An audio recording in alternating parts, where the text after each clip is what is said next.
अमरावती ग्रामीण पोलिसांनी अवैध रेती तस्करांविरोधात पुन्हा एकदा धडक कारवाई केली आहे। धारणी पोलीस स्टेशनच्या पथकाने गुप्त माहितीच्या आधारे सापळा रचत अवैधरित्या रेतीची वाहतूक करणारा ट्रॅक्टर ट्रॉली जप्त केली आहे।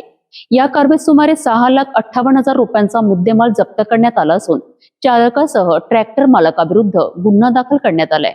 अमरावती ग्रामीणचे पोलीस अधीक्षक निकेतन कदम यांनी जिल्ह्यातील अवैध धंदे आणि अवैध गौण खनिज वाहतुकीवर कठोर कारवाई करण्याचे आदेश दिले आहे।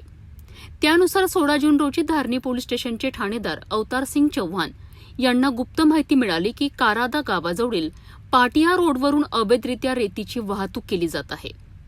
याच माहितीच्या आधारे पोलिसांनी पंचासमक्ष सापळा रचून पाहणी केली असता ट्रॅक्टर ट्रॉलीमध्ये रेती भरलेली आढळून आली। वाहन चालकाला रेती वाहतुकीचा परवाना तसेच वाहनाची कागदपत्रे विचारली असता त्याच्याकडे कोणतेही वैध दस्तावेज नसल्याचे निष्पन्न झाले। चौकशी दरम्यान चालक संजय बाबूलाल बेठेकर वय 29 वर्ष याने हा ट्रॅक्टर रूपला काजदेगर वय 45 वर्ष राहणार धारणी यांच्या मालकीचा असल्याचे सांगितले।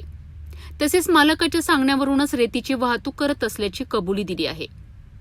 पंचासमक्ष करण्यात आलेल्या पाहणीत ट्रॅक्टरमध्ये एक ब्रास रेती किंमत अंदाजे 8,000 रुपये, शेंदरी रंगाचा कुबोटा कंपनीचा ट्रॅक्टर क्रमांक MH27BZ 2936 किंमत अंदाजे 5 लाख रुपये आणि लाल रंगाची विना नंबर ट्रॉली किंमत अंदाजे 1,50,000 रुपये असा एकूण 6,58,000 रुपयांचा मुद्देमाल जप्त करण्यात आलाय।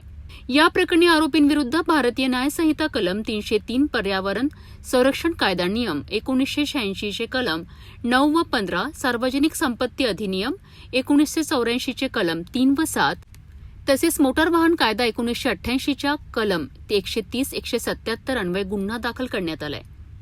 या प्रकरणाचा पुढील तपास पोलीस हेड कॉन्स्टेबल मनोज लढे करीत आहेत। ही कारवाई पोलीस अधीक्षक निकेतन कदम, अप्पर पोलीस अधीक्षक दत्ता तोटेवाड, उपविभागीय पोलीस अधिकारी माधवराव गरुड यांच्या मार्गदर्शनाखाली पोलीस निरीक्षक अवतार सिंग चव्हाण आणि त्यांच्या पथकाने यशस्वीरित्या पार पाडली आहे। अवैध रेती तस्करीमुळे शासनाचा महसूल बुडत असून पर्यावरणाचेही मोठे नुकसान होत आहे। अशा प्रकारच्या अवैध वाहतुकीविरोधात अमरावती ग्रामीण पोलिसांची कारवाई पुढेही सुरू राहणार असल्याचा इशारा पोलिसांनी दिला आहे।